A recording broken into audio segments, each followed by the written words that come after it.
Hi. So, what are your names? Miriam Gibson. And I'm Shannon Churchwell. Great. And why are you here today?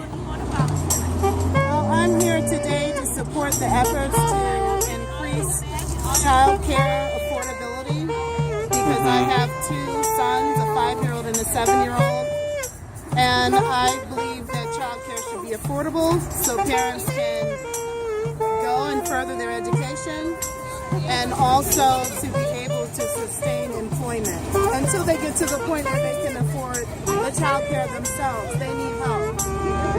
So, how do you think this is an issue, especially for folks who may say, well, I'm able to send my kids to daycare. What's the problem?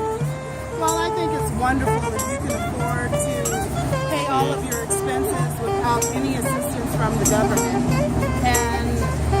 But have compassion for those that do need affordable child care and do need subsidies and solutions, because you never know when you might be in that situation. There have been millionaires who have went bankrupt, so you never know when you might be one of those people that need help. And go ahead. And the masses of people don't make $15 an hour. The wages are low. So, how are you going to pay for child care that's higher than what you make a week? How have you become familiar with the situation with child care?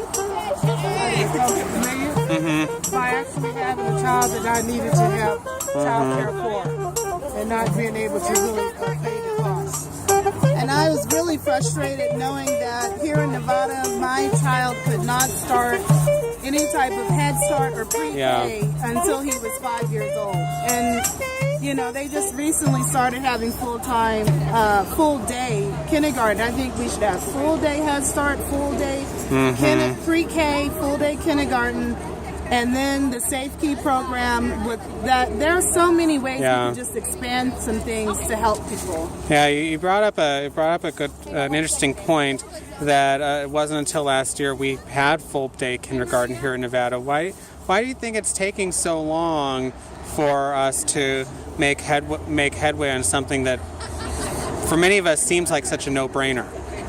Well, I think that education, I hate to say this, but it's like education doesn't matter to our government when it comes to our children. It just seems like it doesn't matter, and it does matter. The earlier they can get into schools, the better. When I looked around to put my child before he turned 5 into something, it was all paid programs. I couldn't afford it. And the waiting list is forever for the Head Start. Then they have to be a certain age to be able to get in there. What in the meantime?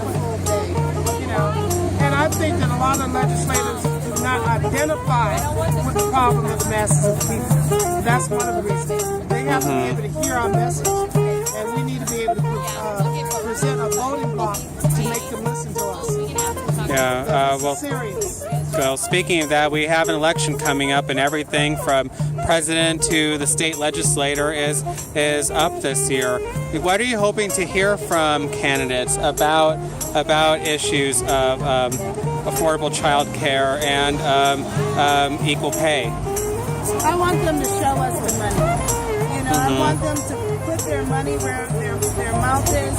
You have the resources in the government to give the people what they're asking for. Give us what we want. We can't make it. I can't make it any clearer than that. We have billions and trillions of dollars to lend and give to everywhere else.